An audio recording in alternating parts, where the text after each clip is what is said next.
right, so hello and welcome to episode, I believe it's 6 now. I don't know, it's been a while, but I think it's episode 6 of the Dynast-eh Fantasy Football Podcast. I'm your host, Riley, and I'm joined today by Mr. Mayfield of Dreams, Brant. How's it going, Brant? I'm good. How's everyone else? Doing good. Well, I can't speak for everybody else, but I think we're all excited to be back online here. Got Luke. How's it going? Yeah, it's good to be back talking fantasy football. And of course, we got Dan here ready to provide some great insight. And Dan's warned us that he has some really good hot takes for the year at the end of the episode. So stay tuned. We're really excited to hear. It sounds like he's ready to spit some fire. So how's it going, Dan? I'm good. The takes will be hot, but I can't promise they'll be accurate or correct. So it should be fun. That's okay.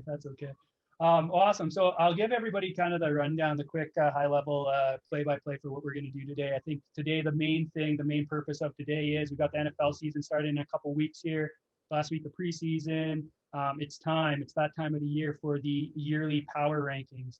So these rankings are not dynasty based. They're solely our prediction for this year and how the teams stack up just on this year alone. So we're not taking into account prospects or draft picks or anything like that. So what we did is we each individually did our own rankings, we combined them to come up with like a consensus rankings that just averaged them, and then we'll run through them today and give a bit of analysis on why we thought that this was the order. After that, we're going to have a quick quiz. Dan's got a couple questions for us. And then after that, we're going to do some, like we alluded to, some hot takes. So should be a good show. Looking forward to it. And in the interest of time, why don't we get right to the power rankings? So we did this, like I mentioned, we did kind of consensus rankings. So we each did these individually. There was no collusion, at least I don't know. Brant promised. He was the last one to submit his, but he said he didn't look at anybody else's, and he's a pretty trustworthy guy, so I believe him. Well, we'll get right into this. So, drum roll. Number 1, trust in the process. Oh, and no, everybody did agree to this. Well, almost everybody. This wasn't just me making a last-minute edit here. So, my team, after many years of being in the dumpster, is at the top, which felt good making this slide.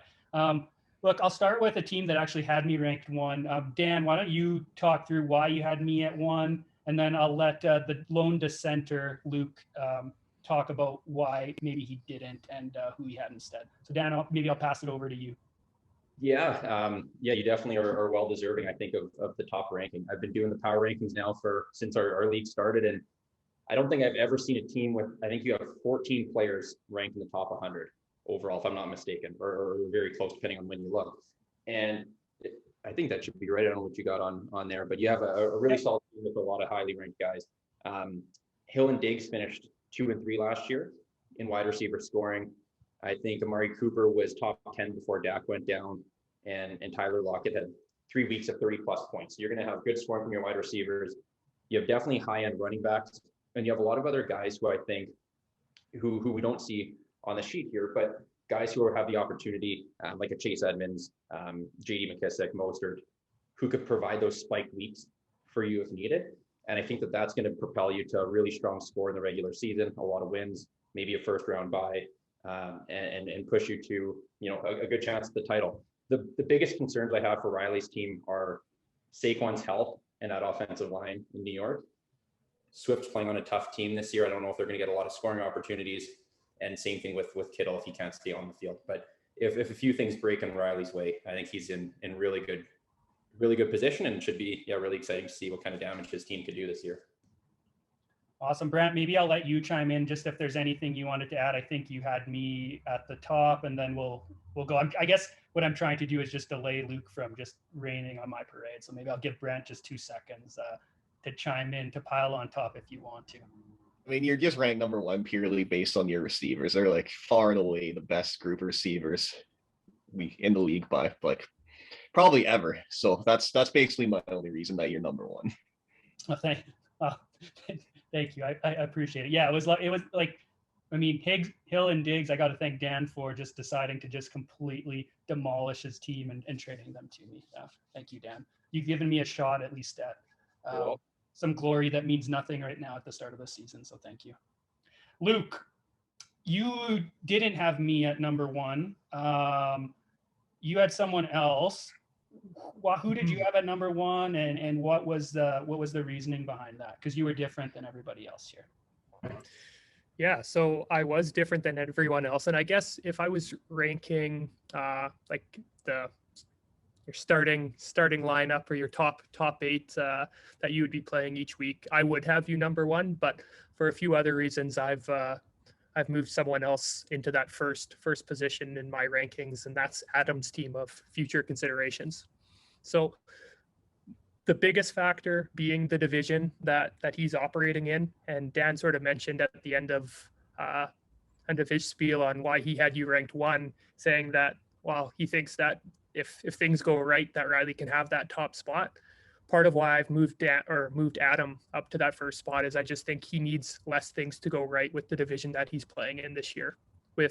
As we go through these rankings, I'm sure we'll see quite a few Dauphin teams listed before we get into some of the World Division teams as well. So for that main reason, mainly being the division, I have Adam on that top step.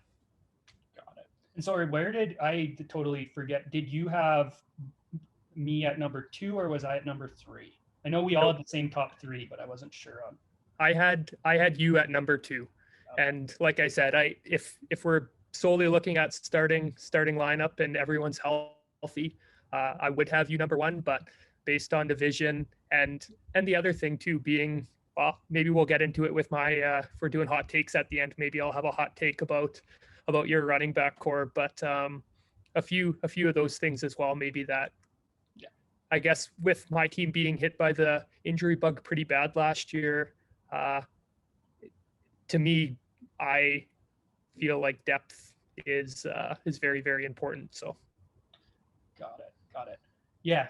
And look, Adam's team is good. I mean, this, just to quickly highlight what this is just like the number of players in different rounds based on like Fantasy Pros ranking. So like in the first 3 rounds, Adam has the most players.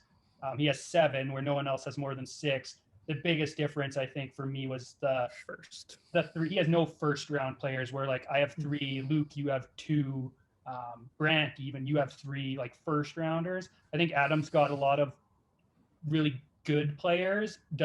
My question is like, does he have like those more of like elite guys, where I think some of the other top teams had? That was like because I agree, like he's got a solid team top to bottom, and I didn't take the lens of the division. I think it's a good lens to take because his path is a lot easier. So totally makes sense. I just think that he can afford to have a few injuries over a few weeks and still make it through, and still probably have a pretty clear line to the number one spot in that division, especially if Joel doesn't make a ton of changes within his roster as well. So yeah, no disagreement on I think they call that strength of schedule. I think if you get to play a couple of those teams in the World Division twice a year, I mean, that's pretty nice.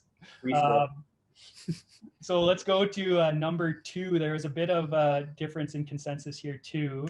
So at number 2, it was future considerations. Now between 2 and 3, like, was really close. Like I think number 3 was at 2.5 average ranking, and Adam here was at 2.3. So like these were really close.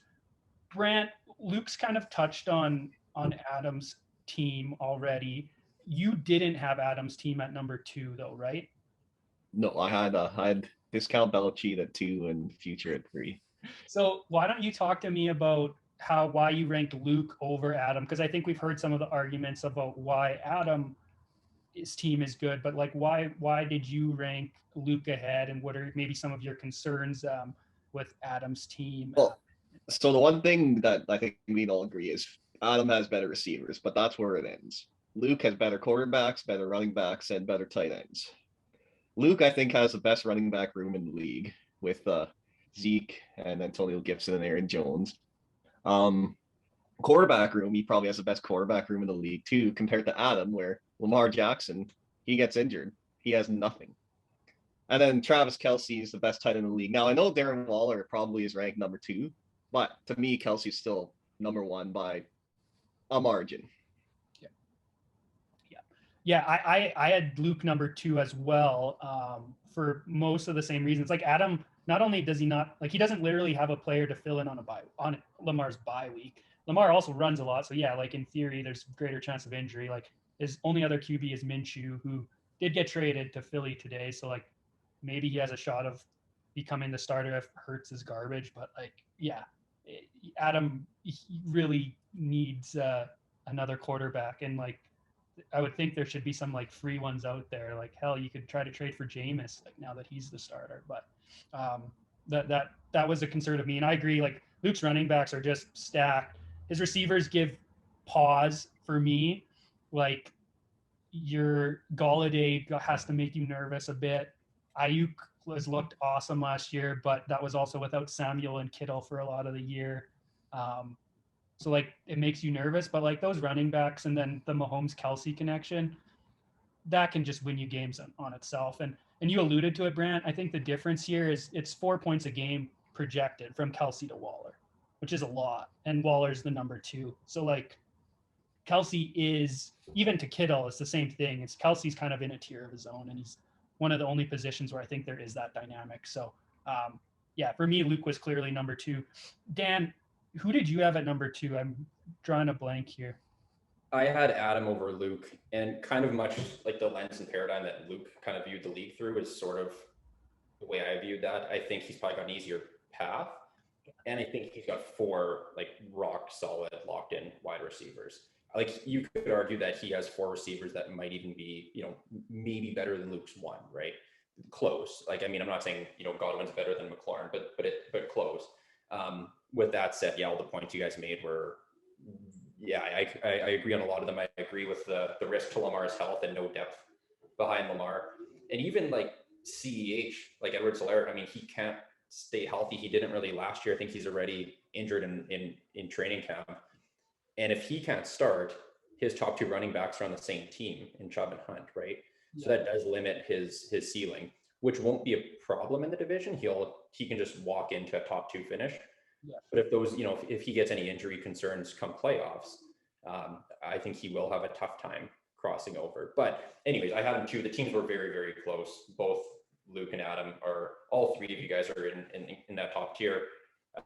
And you could flip flop them either way. And I don't disagree. Yeah.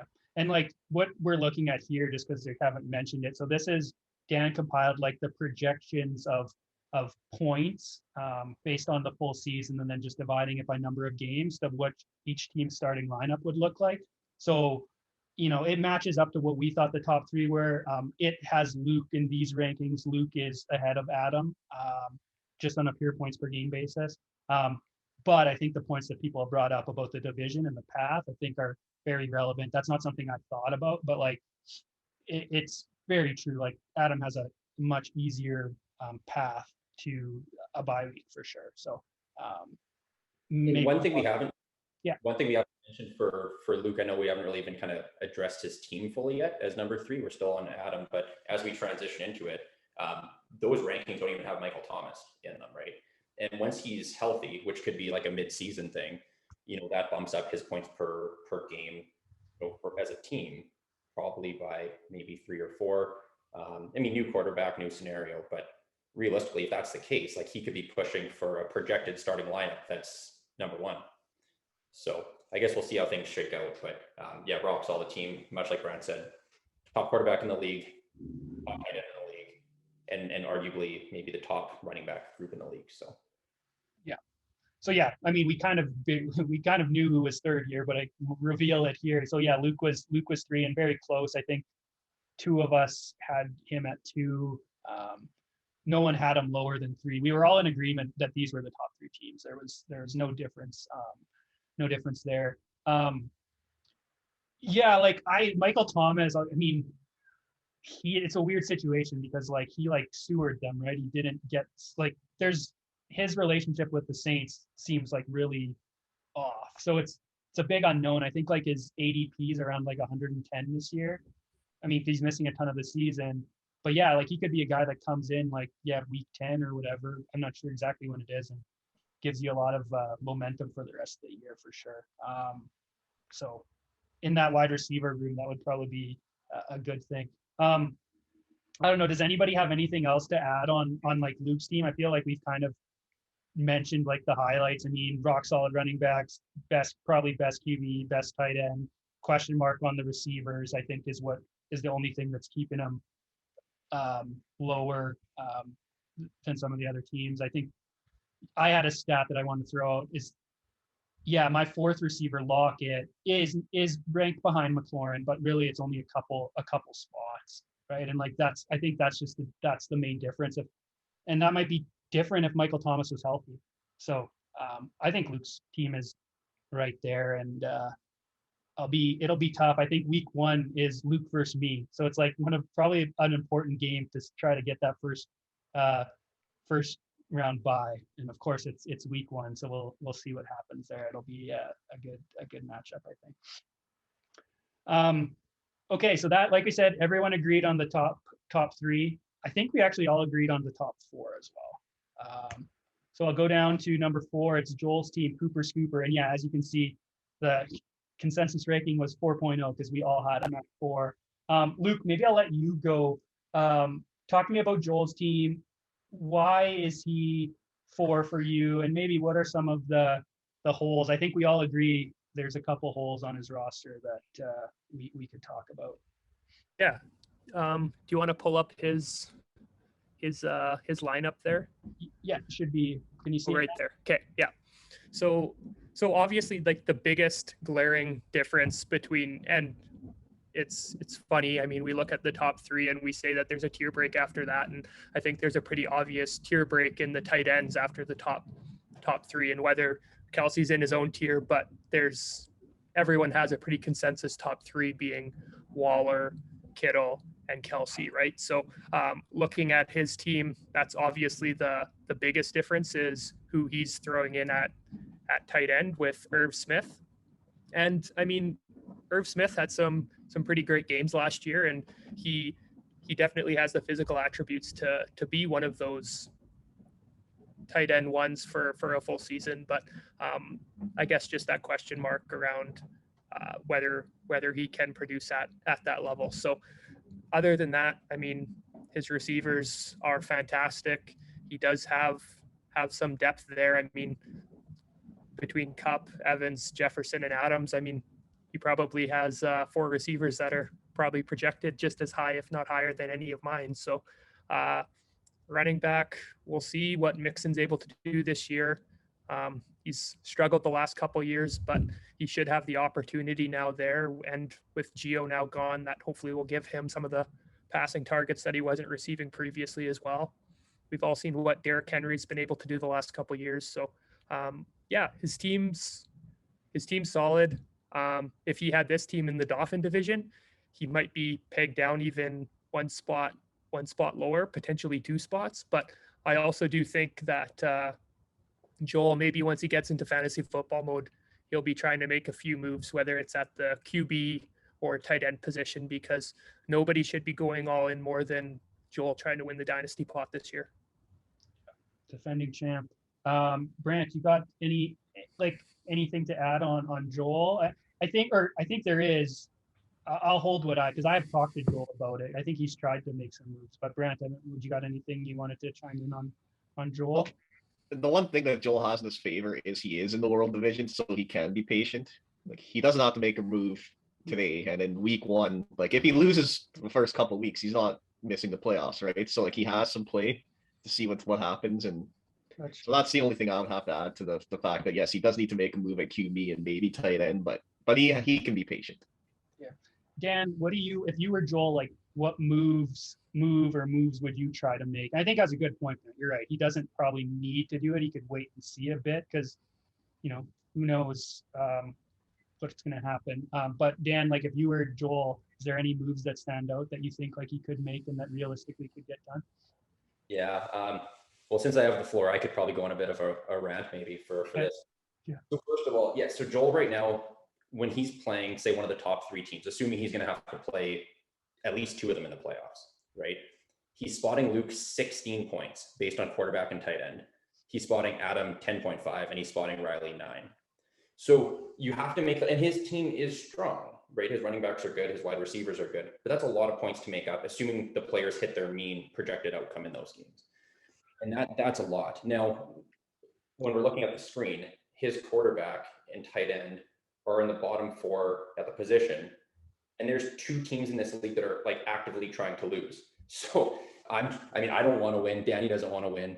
And he can't even muster up, players trying to, win the dynasty pot that are even ranked at, in the middle tier. So I think if I'm Joel, I'm absolutely making moves. I think there's a couple that make sense.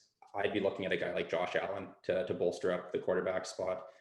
That really bumps it up, or a guy, and I should say a guy like Mark Andrews from Danny. I think JP and Danny are probably in positions where I'm thinking they're going to want to make moves. And I think depending on the asking price, JP is usually asking for a ransom for his players, but I think you could realistically get those deals done and really bolsters his team. One move that I actually put into a calculator that makes a lot of sense, and I know Luke's always a guy who's willing to wheel and deal, that I'll throw out. I'm curious, Luke, on your thoughts, but he would trade Justin Jefferson, Irv Smith, 2 firsts and a second for Mahomes, Kelsey, and Golladay. And that Luke actually wins that deal coming out of it from a dynasty perspective. I'm curious if that's a move that Luke would ever make, but if he does, that puts Joel as like the top team in the league. And one last point on the whole trade thing. Joel has time for sure, no question. But if he finishes second in our division, and he has and Adam finishes first, I projected out the numbers, and it's like his chance of winning the championship is 6 times lower, I think, if he finishes second. So it's a massive hit. So he does have time, but getting the first round bye would be a huge benefit for him. The only thing that probably matters, and I haven't looked at this, is when Joel and Adam play, because that's what they're both going to beat Danny and you, Dan, and probably but what's going to really come down to is who wins that matchup between them during the season, most likely. So, but also crossing over, if Joel crosses over, like if Joel plays Brant, say with his current roster, or Phil or Sean, those games are kind of maybe toss-ups. And if he has a couple losses that he maybe doesn't need to, and now he's finished second and he's crossing over and playing, maybe Luke or Brant or Riley in the first round, and then he's got to play someone, it's a lot harder path than if he bolsters up his roster before the season. So I'm curious to see what he does. I saw him this week, and he was in the truck listening to Fantasy Football Podcast. So the effort's being put in, but we'll see what happens with the trades. Yeah, I talked to him, and I think he's talked to Danny about Andrews, I think, or maybe it was Stafford, I forget, but I think he just couldn't get there on the price. To me, even a simple deal, and I don't know, maybe I'm wrong with this, but even if you could get with Danny, probably Stafford and Andrews for his first and his second. And I don't know if Danny does that, but I feel like that's probably pretty close. And that would make, I know Stafford maybe isn't a massive upgrade over at Ryan, but I think this year, in the new offense, I think he's an upgrade. Would you do that if you were Joel? Would you give up your first, your second this year, so presumably later, for Andrews and Stafford? I think that's smash accept. Yeah. For me, if I'm Joel and I get that offer, I smash accept. I don't think Danny does Stafford. that though. No. I've based on conversations that I've had, I don't think that that gets it done, the first and second. Just because he likes Andrew, I'm assuming it's not Stafford. You can't. Yeah. Okay. Interesting. I thought that would be pretty close, but maybe it takes a bit more. But if I'm Joel, I'd probably give a bit more, especially for Andrews. And okay, then last question is to get Josh Allen. I know JP's going to want a lot, but Josh Allen, I think, could finish as QB1. He absolutely torched today. He looked unreal. What does it take to get Josh Allen? Does a first get Josh Allen? Do you think? No, probably not. Yeah, especially not with JP. JP's that's his lone real gem right there. So. I think you could get Josh Allen for a first and a second, and maybe Andrews for a first and a second, which sounds like you're paying a lot. But when you're looking at it from an ROI, if Joel wins the dynasty pot, that's what grand on top of over again. Winning that title is 15 years of buy-in, right, between the title and the dynasty pot.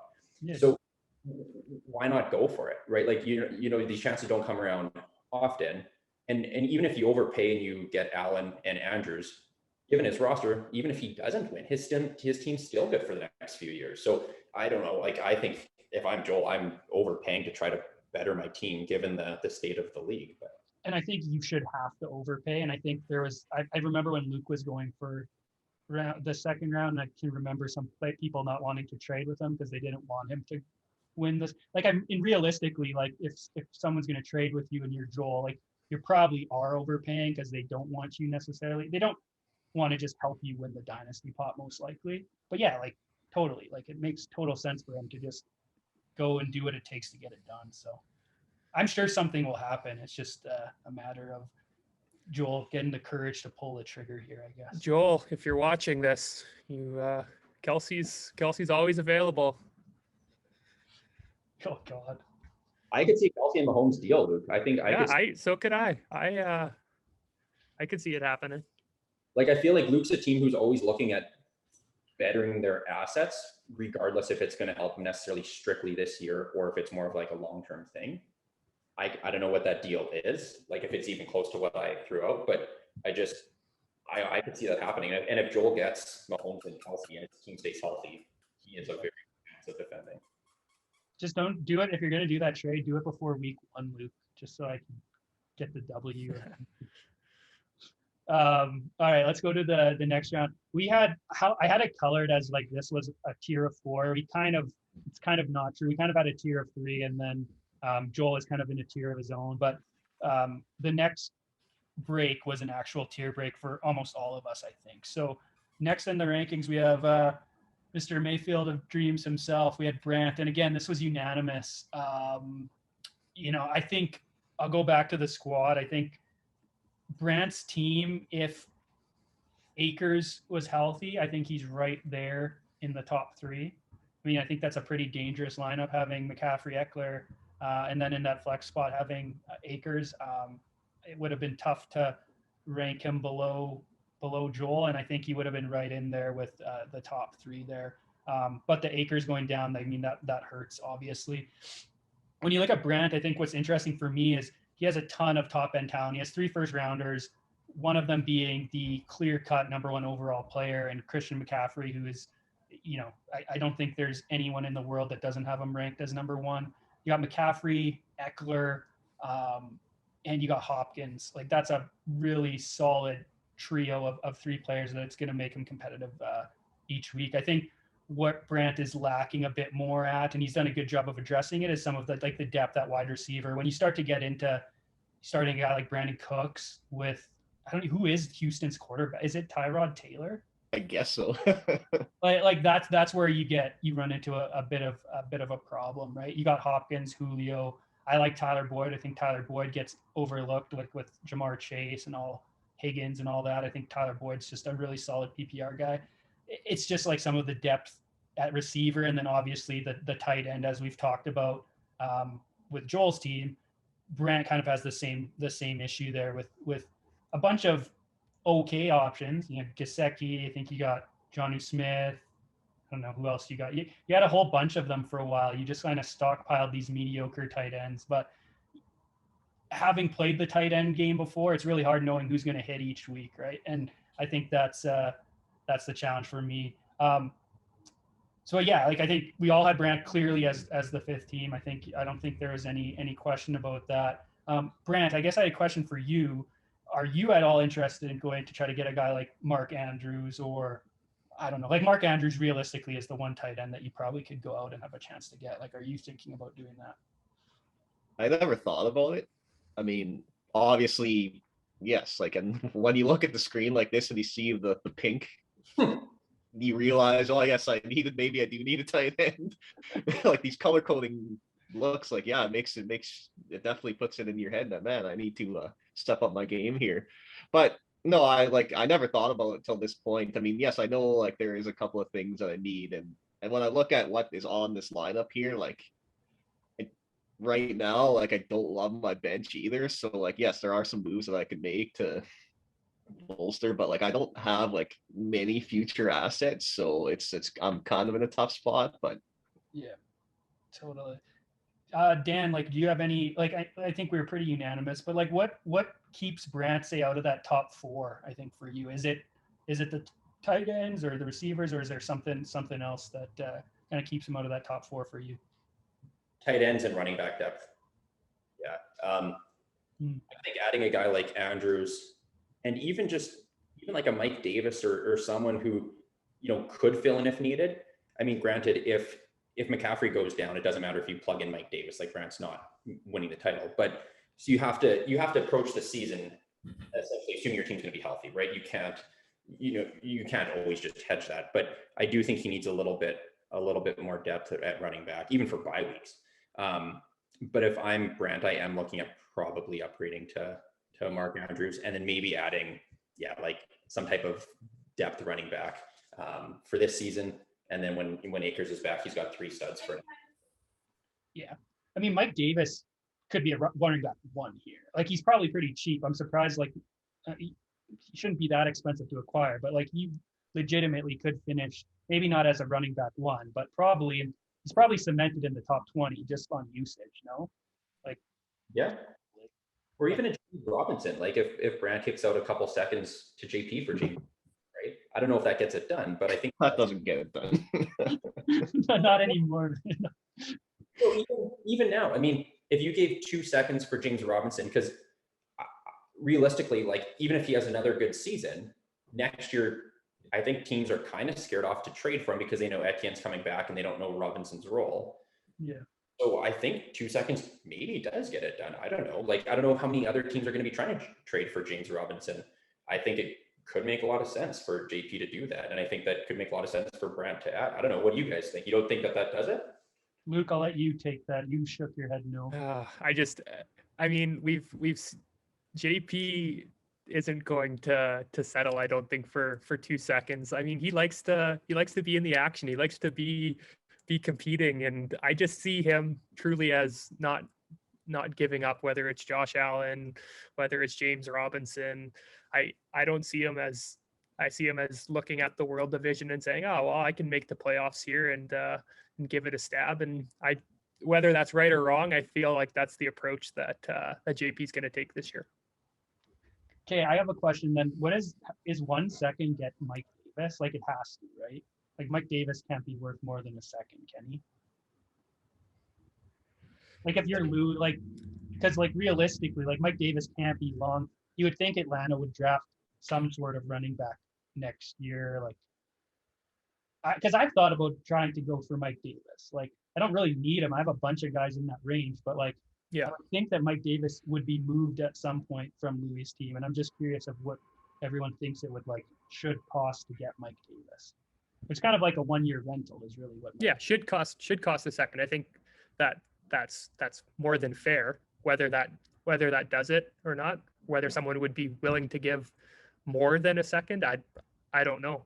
I mean, we talked about James Robinson this time. I guess it was after week 1 when you got a first for James Robinson. Yeah, I'm so happy about that. And I mean, we're talking about like how much usage Mike Davis is going to have going into this season. I don't know.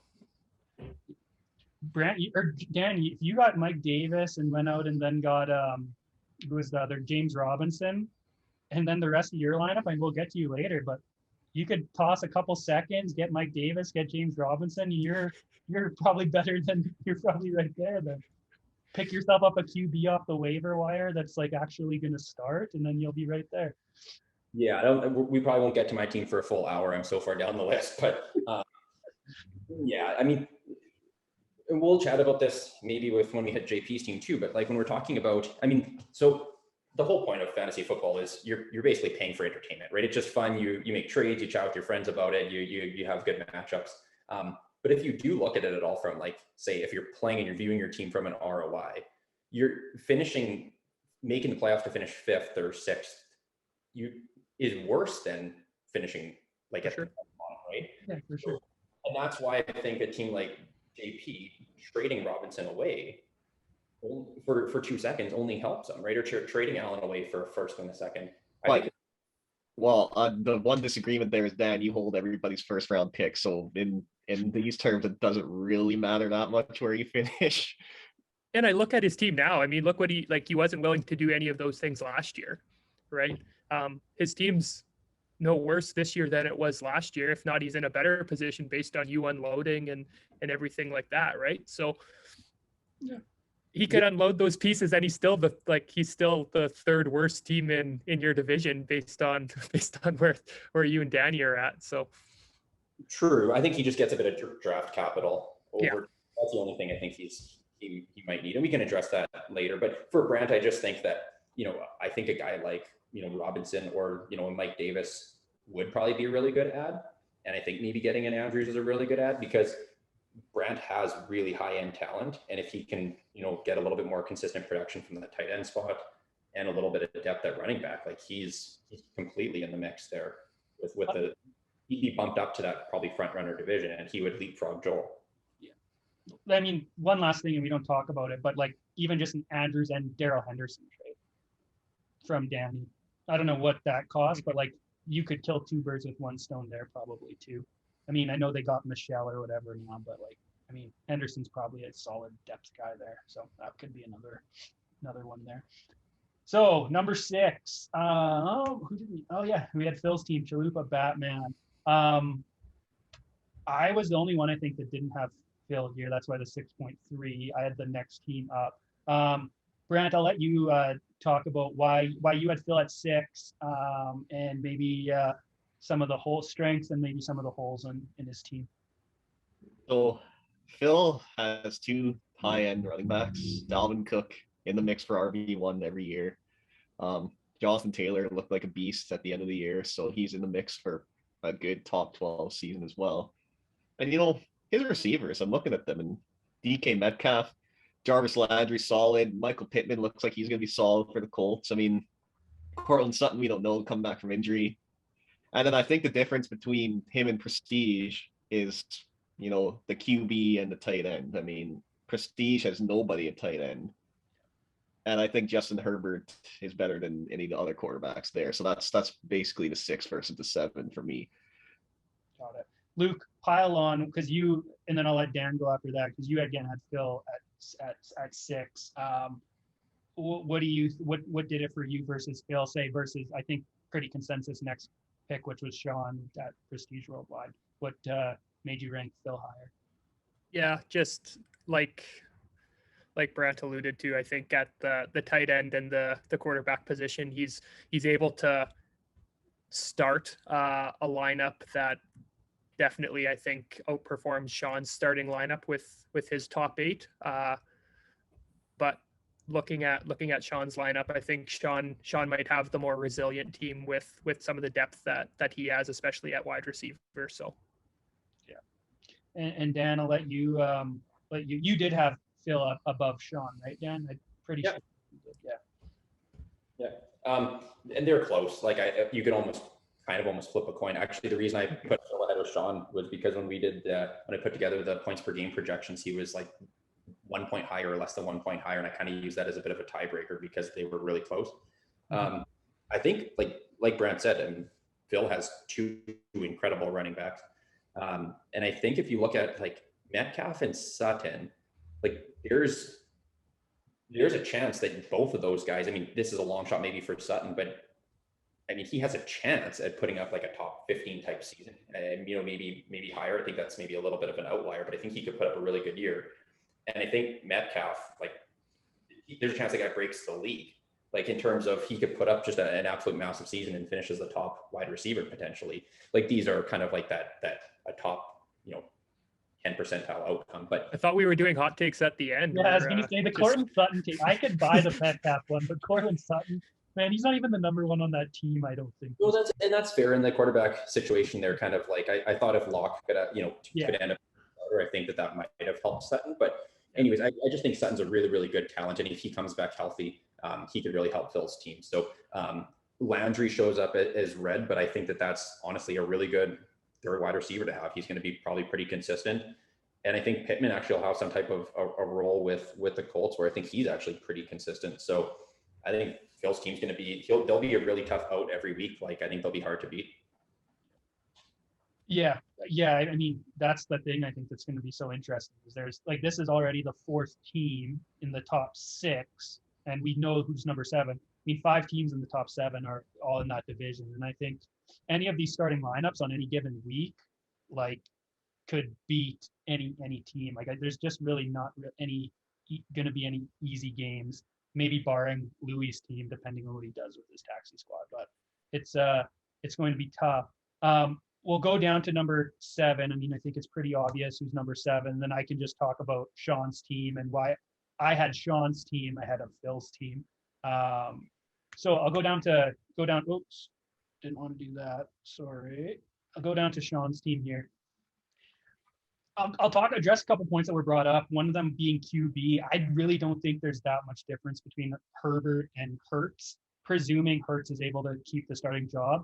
I think Hurts in like real life NFL isn't that great of QB, but his rushing upside is so high that, like, honestly, like in like my redraft leagues, I seem to get Hurts in like every league that I'm in. You get him pretty late. Like, he's going to put up, if he's playing and he keeps his job, I think he's going to be right there with Herbert. I really don't think there's that big of difference there. And I look at the totals. I hadn't looked at it. I mean, it's a 1-point difference, I guess, projected, but I think they're pretty close there. I think Kamara is right there with Cook. I don't think you probably take Cook over Kamara, but I think Kamara this year with no Michael Thomas, like right now, the Saints' only number 1 receiving target is Marquez Callaway, who's like an undrafted free agent. Like, Kamara is probably going to absolutely eat, at least for the first bit. And I know there's a question mark with Breeze gone, but like, you eventually have to get the ball into your playmakers' hands. Like, Kamara is really the only show in town, I think, in New Orleans right now. So like, when I look at Sean's team, I see a running back that could be running back 1. I see 3 wide receiver 1s potentially, 2 for sure, and then Thielen's maybe more of like a top 20, top 15 guy. But Ridley's a guy I would not be surprised if he finished as wide receiver 1. I would rather have Calvin Ridley over DK Metcalf this year for sure. And maybe that's a hot take, but I don't think that's that outrageous. I think Calvin Ridley in games without Julio, like if you look at the splits, I forget what it was, but it's massive. And I think even with Julio there last year, he was like wide receiver 6 or 7. So like, I think he just has a ton of upside with Kamara, and then Ridley, Robinson, Thielen is much, much, much better than Phil's receivers. Like, I take those 3 over like Phil's receivers every day and twice on Sunday. I think what people have brought up that is the fair criticism is the tight end. Like, Adam Troutman, I think he's hurt now even, so I don't even know who his backup is. But he has like nobody at tight end. And again, this is another where there should be, in theory, this Mark Andrews sweepstakes. Like, in theory, there should be a trade. Like, Mark Andrews should be traded at some, like, there's just so many teams that could really benefit from Mark Andrews. And Sean's a big one. And I think I'll put this out to you guys. If Sean has Mark Andrews, does Sean jump ahead of Phil's team? I'll just go Brant. Yeah, you say yes. Luke. Yeah. Yeah. Dan. Yeah. Yeah. I think getting Mark Andrews for Sean, it might make the biggest difference, because I think the rest of his team like is really solid. You know, the RB2 spot with Dobbins is a bit of a question mark. I mean, he's just never been able to really get the workload needed, I think, to put up the big numbers with Gus Edwards there. But you know, I forget what his depth is, but I know he's got like Michael Carter. I think he's got a couple of guys that you probably could play there. Like, he's got Damian Harris. Yeah. So like, he's got depth. I think Luke brought it up. He's got a more resilient team. I think he's got a more resilient team, but I also think he just has more just elite talent. Like Allen Robinson too. He's always been like a wide receiver 1 with just, I can't say, I guess it's YouTube. I don't want this to get like banned, but just like absolute trash at QB. And he's been a wide receiver 1. F Fields is good, which all things say that he should be good. I mean, Allen Robinson has some pretty good upside too. So I don't know. Like, for me, it was pretty clearly Sean over Phil. I think they were close, but I do think the tight end's a problem. Like, 7 points per game from Troutman, maybe that's generous too. Like, it's going to be some weeks that are 0, and then maybe some weeks that are he catches a touchdown or falls into the end zone and gets 12 or whatever. But those are tough guys to rely on.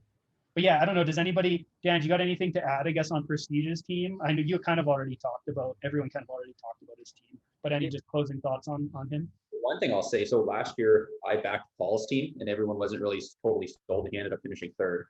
This year Prestige is my team I'm back. And I'm thinking I know I have him ranked, I have him ranked 7th, but actually that he's got, if things break right, and this isn't like there's 3 Dauphin teams here. I think Prestige, if things break right for him, I think he makes the playoffs and he may finish in the top 3.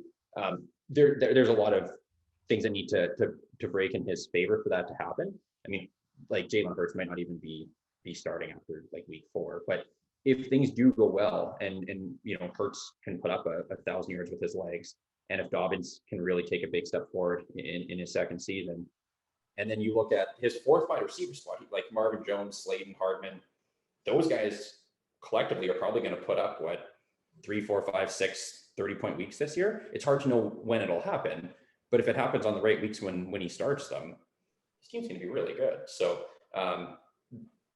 yeah, I'm an outlier shot, but I think that his team makes the playoffs. Nice. And I'll just close it on this, because this is what did tie break for me. So when you look at Prestigious here and Phil's up here, they both have the same number in rounds 1 to 3, exactly. 1 first rounder, 2 second rounders. Phil has 9 players in round 6 to 10. Sean has 2 in round 4 and 6 in 6 to 10. So like when you look from just like a pure rankings perspective, I mean, I think if you didn't know anything about the teams and you just saw this data, not knowing who the players were behind the data, I think that this would say that Sean's team is better. Just because of, you have basically 2 4th rounders traded off for 2 somewhere between round 6 to 10.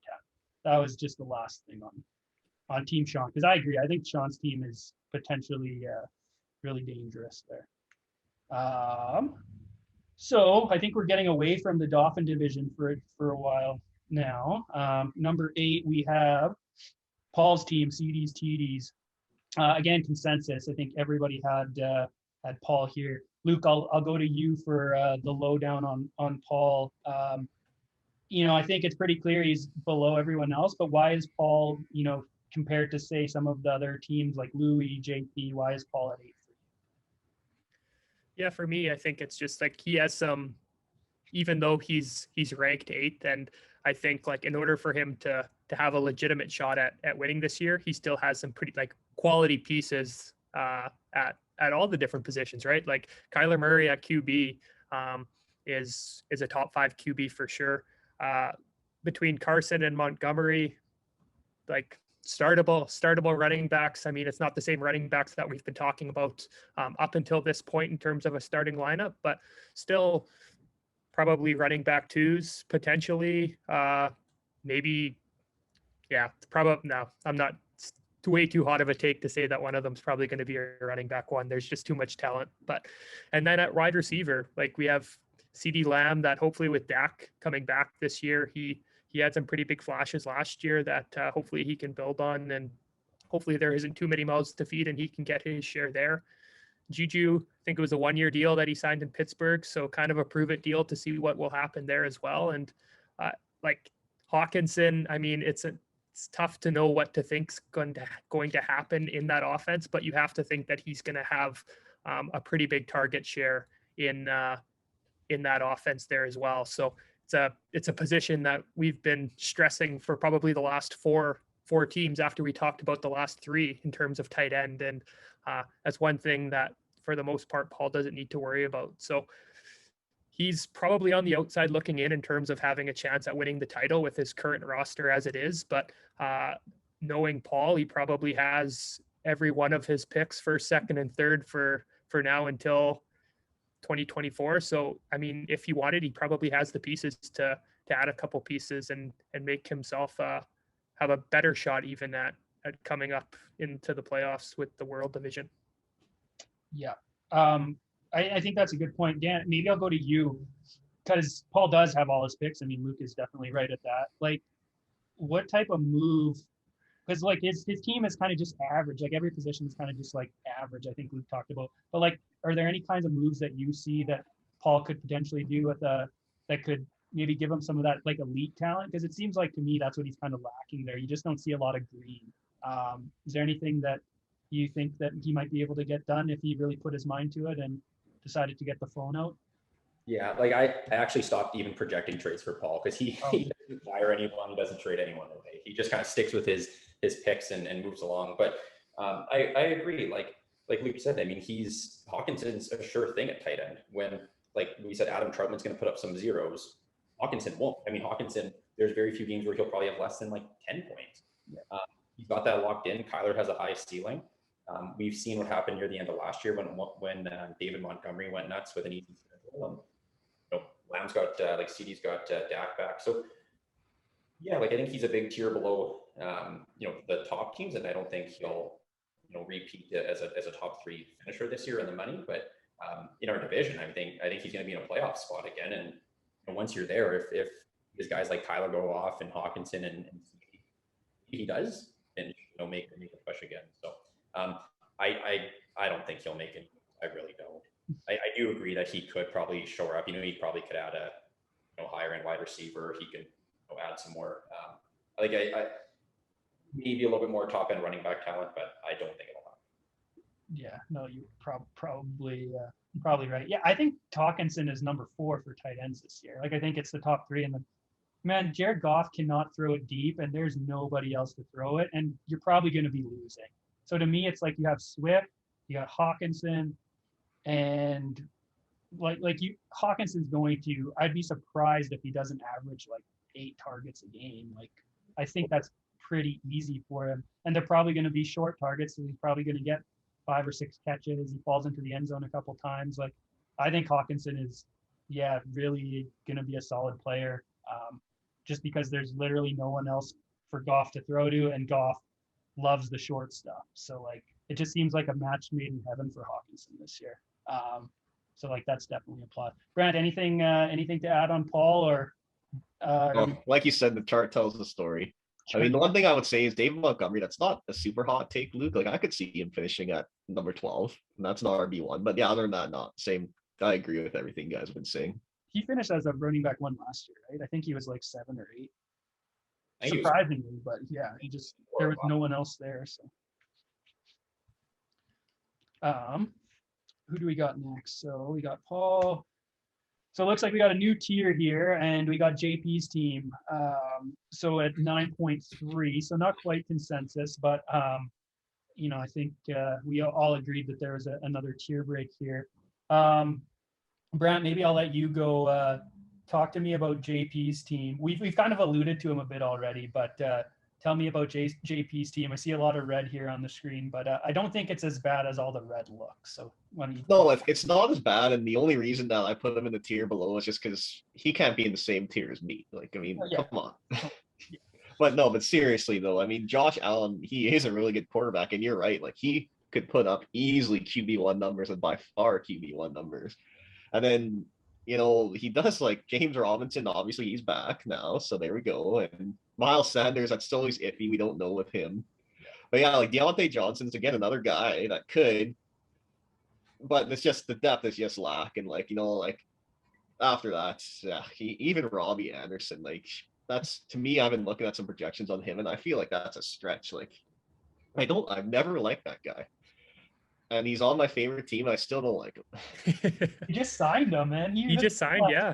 He was I mean, Darnell Mooney could put up some points, but yeah, and then tight ends. I mean, hey, Gronk has his days, has his non-days, but yeah, there's not really that much to say about it. I mean, yes, he has players, but then after that too, like the depth isn't really there. Like I'm looking at like Antonio Brown, Hollywood Brown, like that's not the greatest of flex / bench players, but it might do the job. Yeah. Luke, I'll let you chime in here. I mean, I have some things I might disagree with Brant on, but I'll let Luke, you go first here. How big a gap do you think there is between Paul and JP now? Like, is JP in a situation where you don't think he really has any chance at making the playoffs, or like, are they close enough that like you could see JP Oh, absolutely. I think JP could very well, like, to me, there's not much of a difference between the two teams. I don't feel they both have top five QBs.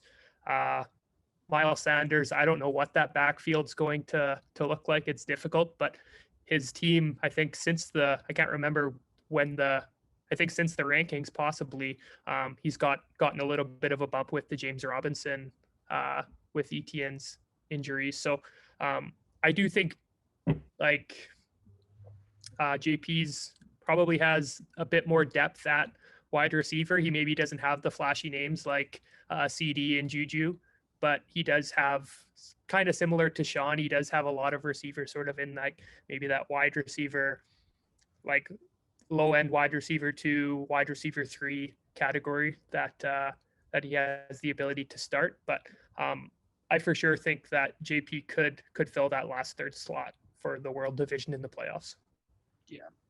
Yeah, like I think JP's receivers are actually not like Deontay Johnson. First of all, he's the best the receiver you'd want to have on Pittsburgh. I think I'd rather have Deontay Johnson than Juju for sure. I think I'm pretty sure he finished like around 16 or 17 last year. Like he just catches a lot of balls. So it's not flashy names, but like same with Robbie Anderson. I'm pretty sure he had like and I could be totally wrong here, but like I thought he had a decent finish last year, and now he gets his old buddy Darnold back, and they don't have Adam Gase to just destroy them. Like Robbie and Darnold were there when they were on the Jets, right? So like they probably have some sort of rapport. Carolina just re-signed Robbie, so they obviously like him a bit.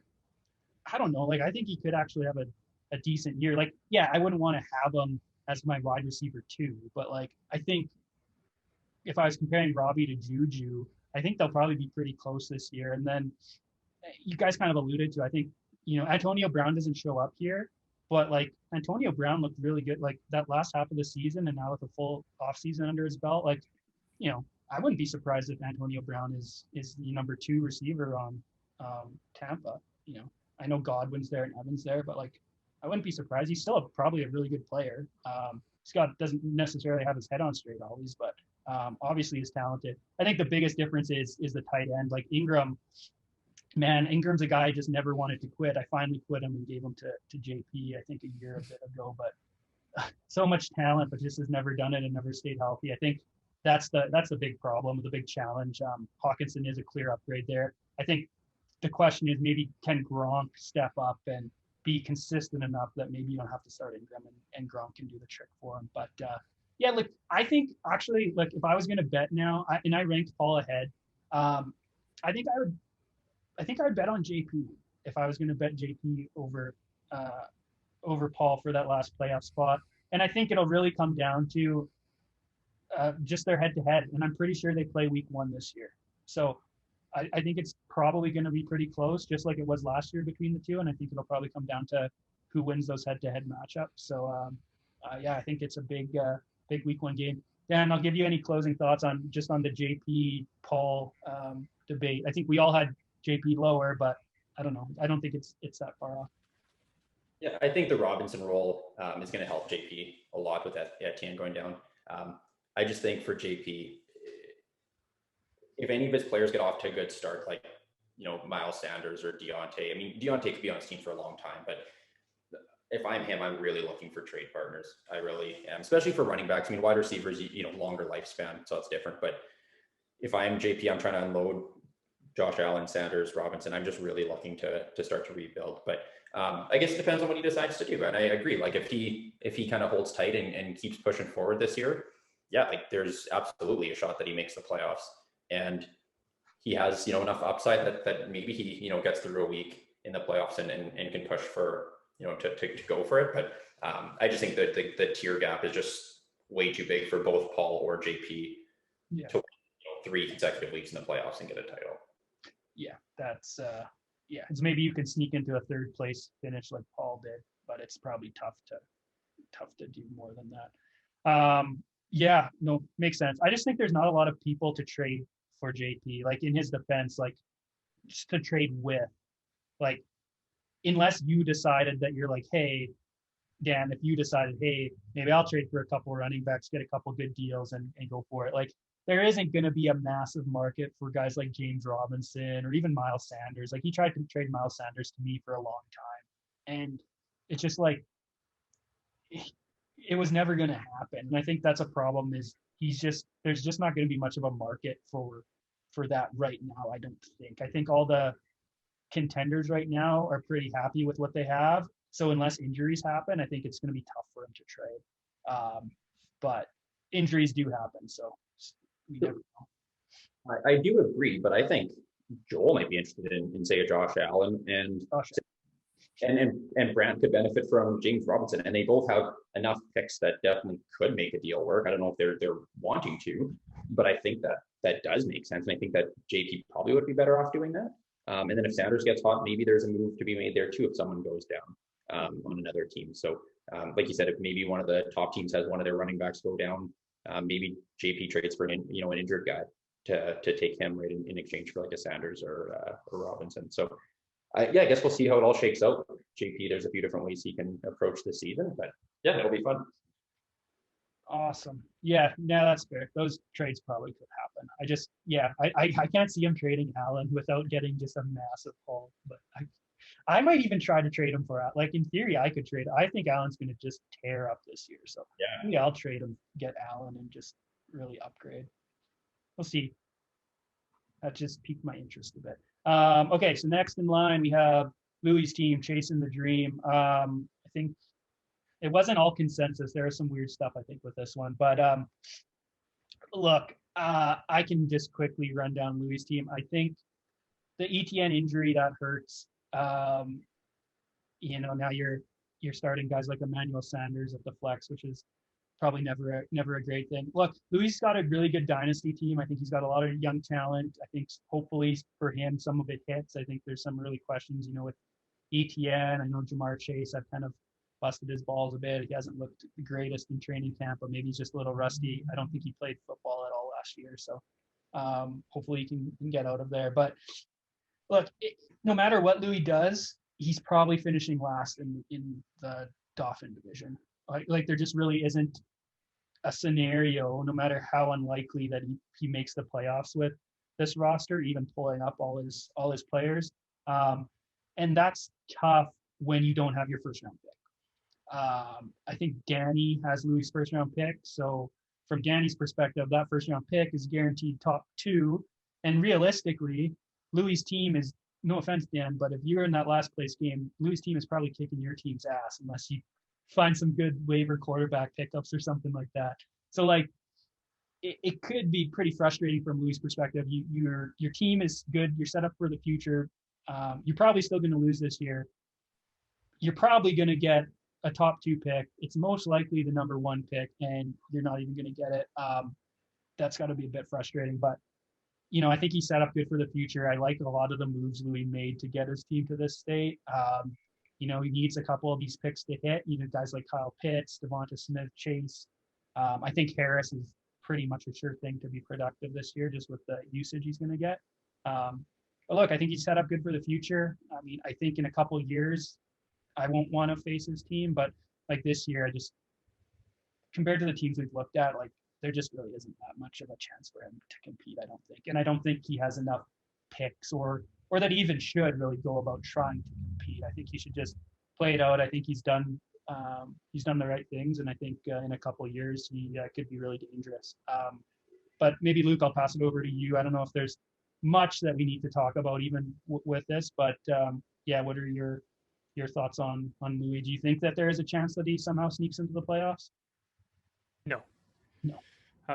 Unless I and there's some other injuries within some of the other teams, but if I unloaded my roster like Dan's proposing or something, and Brant CMC went down and different things like that. I mean, the other thing that we're assuming that he's bringing up all of these players, right? But he hasn't officially done that yet either. And like you said, he's maybe like if he doesn't have his first, maybe he does, but there's no really incentive, I don't think, for him to really try to compete this year. I don't think the Dauphin divisions has much room for him to compete this year with where the other teams are at. Yeah.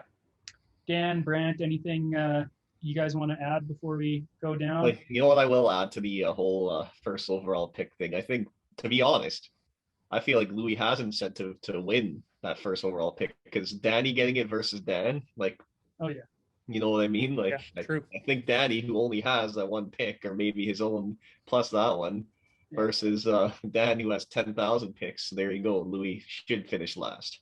Louis probably will, and I think Louis probably will want to stick it to Dan. So we're probably okay. And there still is a chance Danny finishes last, and then Danny's in the 1-2 game against Louis and just gets both picks. That would be, I mean, I could see it. I will talk about that. I mean, that's what's coming up next. Let's just go there, because I think now we're talking about the battle for the toilet, which is we got Danny, who we all had at number 11, and then Dan's team, who everybody was a consensus last place team. So really, the interesting thing here is who will finish last in the World Division. Because I think they would both like to.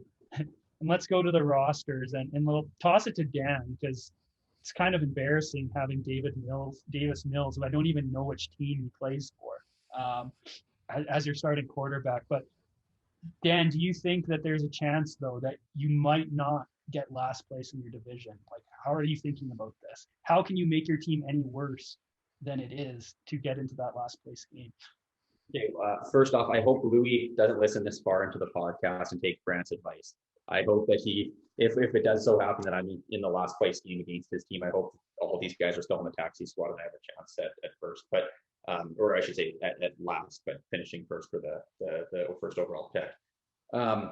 No, like, I mean, I'm actively trying to lose, right? So if somehow like Davis Mills becomes a starter, I'll be cutting him. Like, I don't want to have any guys playing like for quarterback or running back. But yeah, happy with what my team looks like moving forward. I really like the wide receivers. You know, I think those 4 on the board are pretty good. And I mean, guys like Bateman and Rondell Moore could be okay. And you know, Palmer, and we got a good group. And then I think I checked, like, I mean, Trey Lance, Sermon, you know, have upside for the future. And then the next 3 years, like 16 first-round picks and 11 second-round picks, I think I'm going to hit on some of them, right? Just based on the odds. Like, I think I could develop a pretty good squad here. And much like I said, in terms of Joel going for it this year, if we're going for that big dynasty pot, I just thought there was a ton of competition this year, and I'm going to basically sit it out the next 2 years and let everyone else kind of compete and build up for kind of a 2024, 2025 run. So it's a lot of fun kind of being on this end of things and watching you guys kind of battle it out. But yeah, no, I'm actively trying to lose. So hopefully, you know, between Danny and I, hopefully I can finish last. But yeah, it'll be interesting to see what happens. It'll be so fun when you guys play, because all it don't matter. You guys are going to lose to every other team. It's going to be who loses when you play each other, probably. Like, it's unlikely that you're going to. And I'll just remind anyone, if Danny's watching, or anybody, for reference, and this is why what Dan's doing is okay. The rule is in the league is you got to start your best line. Now, if you have guys on the taxi squad, that's cool. But if Dan, say, had Tom Brady on his team, he can't just start Davis Mills. So Dan literally has no QBs. So Davis Mills is his starter. That's why it's okay. Same thing with a guy like Elijah Mitchell or something like that. Like, if somebody is a better start, and like, I know there could be like, oh, well, yeah, I think Elijah Mitchell, like, it's pretty obvious to tell when somebody is not playing their best lineup. This, sadly, is Dan's best QB and running back lineup right now, and that's why it's fine. So like, Danny can't just say, I'm not going to start Henderson, I'm going to start whatever. I don't know who his backups are, but like, just want to clarify that that's always has been the rule. You got to start the best lineup you have, but if you literally just choose to not have any starting QBs on your team, like, that's fine. So just putting that out there, just like, there isn't any like illegal action going on here. So Brant, maybe I'll go to you. Like, I think you could do the whole league a big favor here by trading for Darrell Henderson and Mark Andrews with Danny. That really is going to weaken Danny's team and put him right in contention to be worse than. And then Joel can trade for Stafford, and then we'll have a really good competition for last place. So can you go on record and reach out to Danny after this pod and please try to make his team a little worse, so that. Yeah, well, he actually reached out to me about Henderson, and I don't feel like talking about like the Cam Akers thing, you know, putting you in a bad mood already about the fantasy football. Then that happens, and it's like, oh boy. So but yeah, I guess with the season coming up soon there, I'll pick up the phone and and give Danny a text back there and see if we can do something. Yeah. And I see Dan's just, I don't know if he's got any internet problems or if he just doesn't want to talk about how bad his team is. Oh, there he's trying to get back in.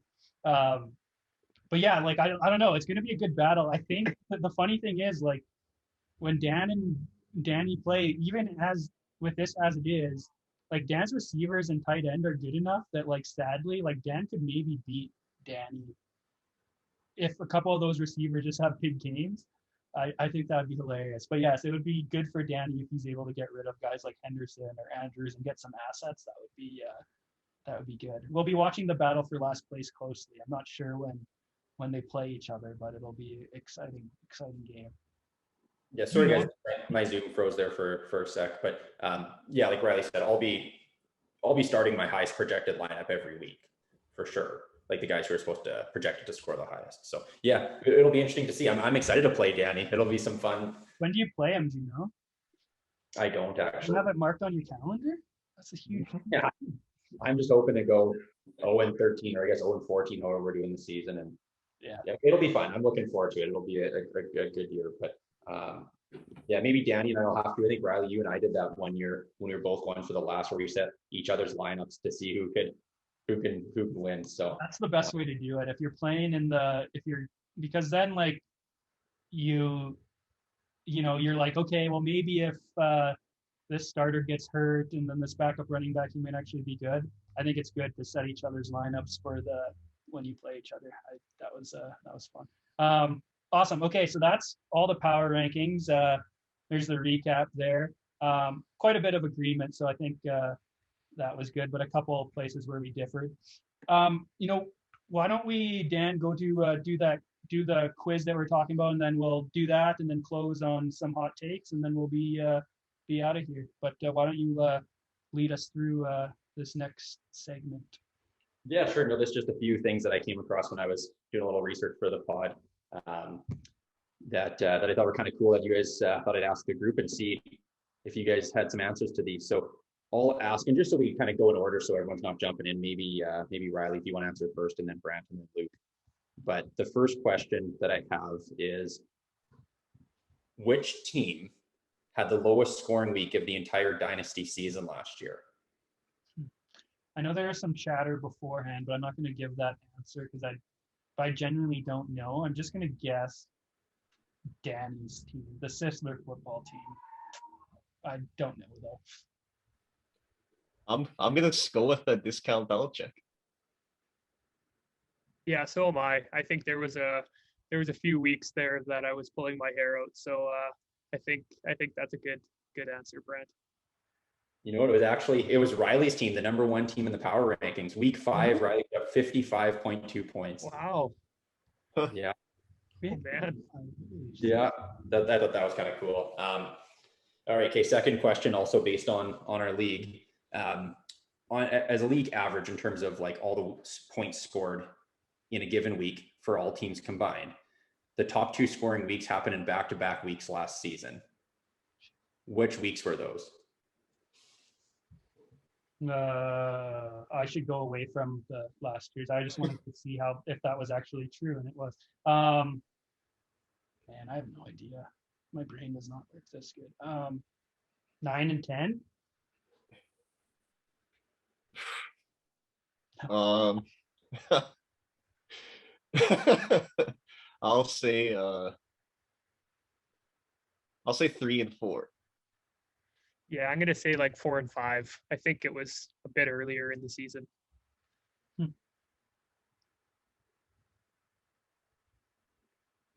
God, Dan, so much suspense. That's a great face that he throws in there. Man, so much suspense here. Oh, he entered the waiting room. This is a very professional operation. Man, what a cliffhanger. George, as it cut out there. So, yeah, there we go. It was actually the first 2 weeks of the season. Started off with some big scores and then kind of slowly tapered off from there. But yeah, I thought that was interesting. I was looking just to compare it to the points per game kind of projections for this season. And I noticed we started off with the 2 high scoring weeks in weeks 1 and 2 last year. So we're 0 for 6 right now.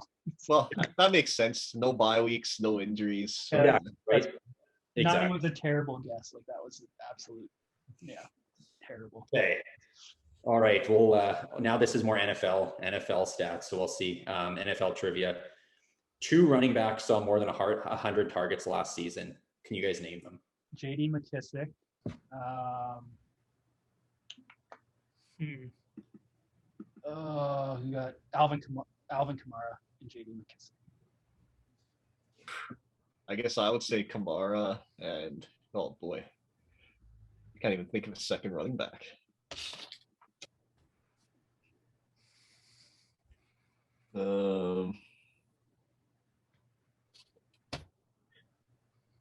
All right, I give up. I already lose. Or if I'm taking too long. Go ahead, Luke. I never would have guessed McKissick, but Kamara and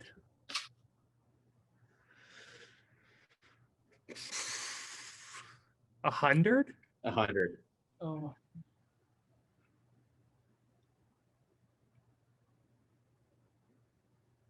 I have no idea. Yeah, it is. Riley's right. It is Kamara and McKissick. And it makes sense that Riley would know that too with McKissick on his team. But I thought that was pretty wild when I read that. Wow. Yeah. McKissick was 15 overall PPR last year. Like he torched. He just catches like I think he caught like I don't know 70 or 80 passes. So yeah. Okay. All right. Okay. Next question, guys. Which wide receiver saw over 80 targets and didn't catch a single touchdown? Jeez, that happened. Man, jeez. I don't know. And I'll give you guys a hint. This wide receiver is on one of your 3 rosters.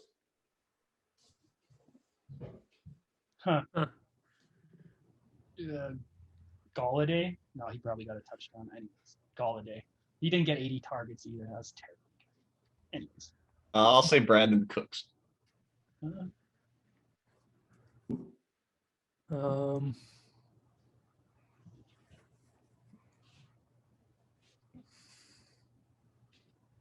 I'll say Could be. no. I'll say AJ Green. I have no idea. It's one of Luke's wide receivers, Jacoby Myers. He had over 80 targets, had 59 catches, 129 yards, no touchdowns. So we'll just wait till he gets a few touchdowns. Wait till he breaks out. Yeah. Okay. This is kind of a fun one, I thought. So of all players with 50 plus targets, which 2 players led the league in drop percentage last year? Drop percentage. And this isn't just wide receivers. This is all players that have had 50 or more targets.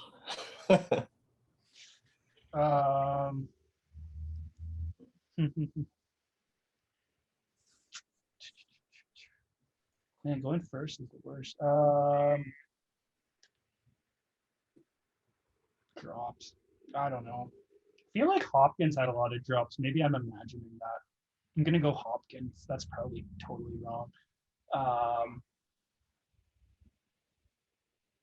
don't know. Amari Cooper always seems to drop a lot of balls. So it's That's what I was gonna. Yeah, Amari Cooper and Hopkins, even though Hopkins is like wrong. It's fine. I'll say well, these are gonna be completely wrong too. Tyreek Hill and DK Metcalf.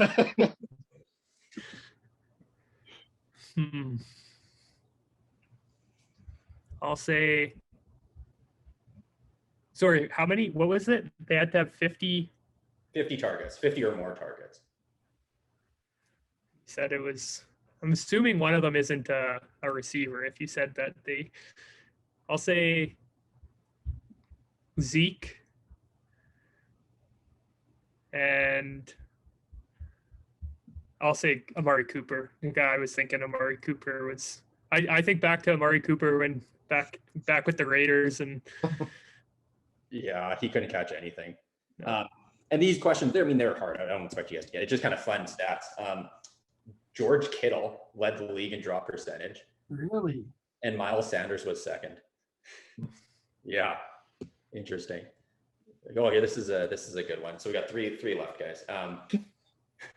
Who led the NFL in slot yards last year? So yards from the slot. Oh, I was thinking. Oh, you know what? Cole Beasley. That's my guess. That's a good guess. It is. You know what? We'll just say it's the correct guess. Riley got it. Okay. Yeah. Dang. Yeah. Wow. Yeah. He almost had 1,000 yards from the slot last season. Yeah, I remember because one of my buddies that in my redraft league from the NBA was starting Cole Beasley each week. I called Cole Beasley 3-condom Cole because like to start like he's kind of like that. I think it was a DFS guy that said that. It was like there's like no upside, but the dude catches like 8 passes. He's like the safest thing ever. So I just remembered how he would keep rubbing it in my face how good Cole Beasley was doing. I was like, how could you draft Cole Beasley? That's like the most soft play. But, yeah. He's reliable. Except this year, he's the big like anti-vax guy, so he's like you never know he's going to show up with COVID right before the game, and yeah, we'll see. But anyways, yeah, that's funny. He's already got a fine for breaking COVID protocols. Which running back had the highest percentage of yards after contact last season? I'm gonna go David Montgomery. I'm gonna go outside the box, and this is again another wrong answer, but Gus Edwards seems to always like. I'm gonna say Like 10 James yards. Robinson. Yeah, those are all good. Tony Pollard. What? Tony Pollard. And actually, the year prior wasn't all that different too. Yeah. And that's Yeah. average, right? Obviously, not total yards after. There's a minimum carry, but like a minimum carry number needed, but yeah. And the last question is kind of a hard one to ask, but I just thought it was super cool. So 10 times last season, a running back had 3 or more touchdowns. And those was shared by only 2 players. Kamara had 6 games with 3 or more, and Cook had 4 games with 3 or more. And no other player had 3. Kamara's gonna eat this year. I can't see like maybe the offense will just be so crappy that it won't matter. And Kamara's like there's nobody there. Anyways, yeah, those are a couple fun trivia facts I came up with when I was doing a little research for the pod. Oh, that was a pretty embarrassing showing by us 3, but they were tough. Well, yeah, Brant and I didn't get one. I mean, I was trying to be nice. I didn't want to call it out, but We just Spanish football minds. this is the best we could come up with in this league. Eh? Oh, geez. Anyways, I just knew the McKissick one because that was close to home. I knew how chronically undervalued JD McKissick is, but no, that was good. Thanks, Dan. So look, we'll close it off. We'll just go like round the horn. 1 or 2 or whatever. I don't really care how many you got loaded into the clip. Hot takes. We'll save Dan for last since he probably has the best stuff here. Brant, why don't we start with you? What's your hot take for you on the season? It can't be related to our league, fantasy football in general, whatever is at the top of your mind here. Oh, are you kidding me? Okay. I will say. I'll just highlight for everyone watching that if anyone who's actually made it this far, we don't really rehearse this before. So like this. Okay, no, Luke, do your hot take on Riley's team there. Okay, Luke can go first. Okay, so like I alluded to when I was talking about Riley's team, I said I'd have a hot take on his team, and I feel like this is pretty hot. But my hot take is that not only is Riley not going to have a running back 1 this year, but he's also not going to have a running back 2. So he's not going to have a top 24 running back over the 2021 season. It's an egregious take, but oh man, okay, that's very hot. I got like 1, 2, 3, and then the 2 like big dot. Anyways, it gets hot. JD McKissick isn't even going to be a running back 3 this year. It just keeps getting hotter. I like it. Man, all right. There's not going to be any room. Is there no room for McKissick injury? this year? Are you saying even if everybody stays healthy, like no? So I'm saying that Saquon, It's I mean, if he stays healthy, yeah, maybe he'll be a running back too. maybe though. But Swift, I mean, he'll probably play all year, but I think Jamal Williams is just too much of a powerhouse to that Swift just not going to be the targets there for him. So No, that makes that makes okay. Well, that we got it started off with a big. Brant, are you locked? All right. and loaded? Well, this is stupid, but I'll just say it anyways. Future considerations will not have a wide receiver one this season. Where is Between AJ Brown and Keenan Allen and Chris Godwin and Robert Woods. Yeah, that's pretty. I mean, that's those. He's probably got a couple ranked in there. I think AJ Brown is chronically, man. In redraft, I'm pretty sure it's like a 3 or 4 round gap between AJ Brown and Julio Jones. That makes no sense. Like, there's no way that there should be that big a gap in between those two guys. Like, AJ Brown he's good, but like, he didn't finish as a wide receiver one last year, and that was just with Corey Davis there. Julio Jones is better than Corey Davis. Like, just the plug. Like, I think AJ Brown is just overdrafted everywhere. But so I like that take, and that one makes sense. and he still finishes first in the World Division. There you go. He probably Now it's getting spicy. All right, I'll go and we'll save Dan. So mine's with my own team. It's more with 3 players. So between Corey Davis, Marquez Callaway, and Brian Edwards. So these are guys that aren't even close to touching their starting lineup, right? Like, these are just bench warmers. Between those 3 guys, I will have a wide receiver 1, a wide receiver 2, and a wide receiver 3. Now, most likely Corey Davis, the wide receiver 1. We've seen how elite Zach Wilson looks in preseason. It's basically Mahomes already. Kid has everything together. His mom's a little crazy, but like, he's still like, he stays focused, he stays lasered in. And the 1 quarter or half that they played together, 80% target share for Corey Davis. They just were locked in. He's peppered. Corey Davis, like, was drafted 6 overall. Guy's elite. He's never been given a chance. I stuck with him. He's one of the only players that I've had since the startup draft. Wide receiver 1, wide receiver 2, Marquez Callaway, waiver wire pickup of the year. I think he's going to look like the next James Robinson or whatever. Caught 2 touchdowns, prime time, Monday Night Football, one-handed grabs, guys draped all over him. Definitely wide receiver 2. And then Brian Edwards, Darren Waller will get his, then it's all Brian Edwards. Derek Carr has been flowing about this kid in preseason, saying how hard he's working, how he's ready to just pepper him the ball all year. Lock it in. Wide receiver 1, Corey Davis, 2, Callaway, 3, Brian Edwards. Wouldn't be surprised if Brian Edwards is a 2 as well, though. So that's my take. Hard to argue it, I know. But. Well, I mean, that would be an interesting team that you would have there with not a single running back 1 or 2 and having 4 or 5 running or wide receiver 1s. That's well, I would obviously trade one of them for like James Robbins. I'd probably trade Marquez Callaway for James Robbins. Okay, Dan. Riley, do you ever remember listening to Davis Maddock on podcasts? I have him follow him on Twitter. I can't remember actually. He's got some of the worst takes though. So that's funny because I was just going to compare you two. I was going to say Davis Maddock is just so confident and just so wrong all the time. So. Well, I wanted to come out and just really own. I mean, I honestly think Corey Davis could finish probably realistically top 20 or top 15. Top 12. Yeah, but I mean, also realistically, you would have said the same thing the last 4 seasons as well. And to me, that's not even a hot take. Like, you're never starting these guys, so like, who cares? Even if they do finish a wide receiver 1, 2, and 3. Yeah, Corey Davis keeps a wide receiver 1. I'm probably starting him, like at over Lockett or something, right? 5-week fillers too, Brent. You have to cover your 5 weeks with so.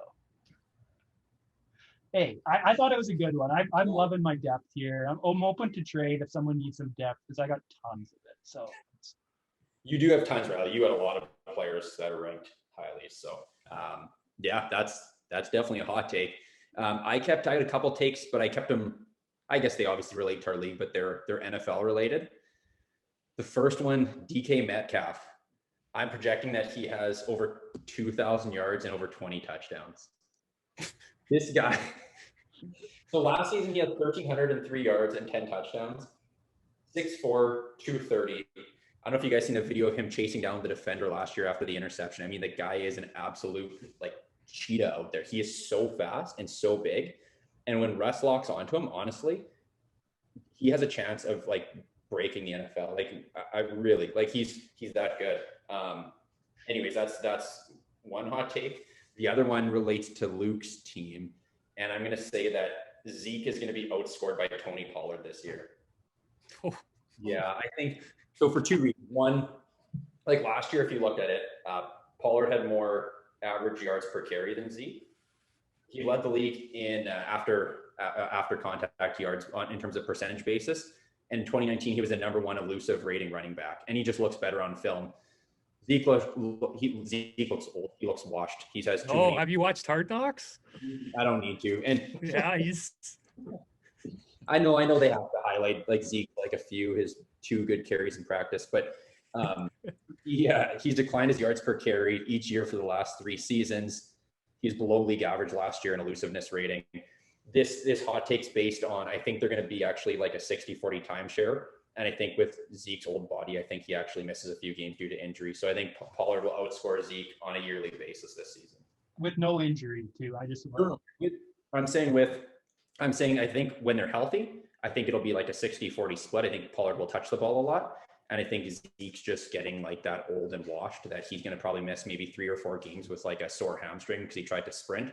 And then Pollard's going to end up starting over him in those games. So the nice thing for Luke is he does have Pollard on his team. But that's those are my 2 hot takes. Pollard outscores Zeke, and Metcalf finishes with 2,020. The 2020 is just never gonna happen. There's no way. I just looked. He had 10 touchdowns and 1,300. Like, man, how are you going to get? Gosh, that would be crazy. I also think CMC is going to finish outside the top 5 running backs, but I couldn't say that to you, Brant. That's what would be my other hot take.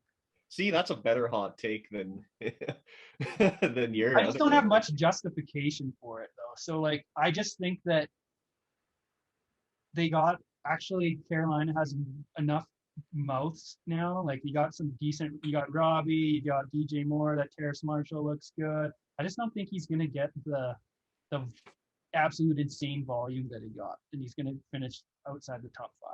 And it's probably wrong, and I'd still draft him first overall, but that's my other one. One other, this takes more like lukewarm, but I think Odell Beckham finishes as a wide receiver 1 this season.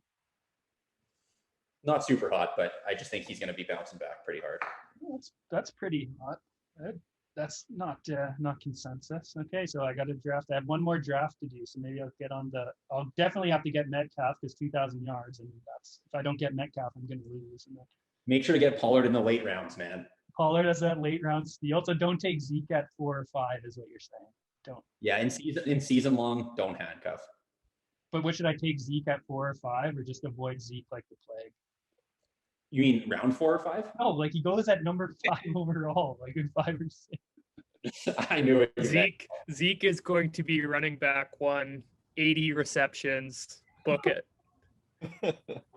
You watched Hard Knocks, man. I haven't watched Hard Knocks, so I don't know. Oh man, he's just in the receiving game. He's just catching the ball, just looking good, looking lean, looking quick. He came out of the connection with him and Dak, best friends. Yeah, it's looking good, hey? Oh, it's looking good. Well, he came last year. He had that picture with that big gut. Like it looked like he hadn't ran all off season. So hopefully he knew the cameras were going to be on him, and he came and showed. Yeah. It's good to hear. No, that's good.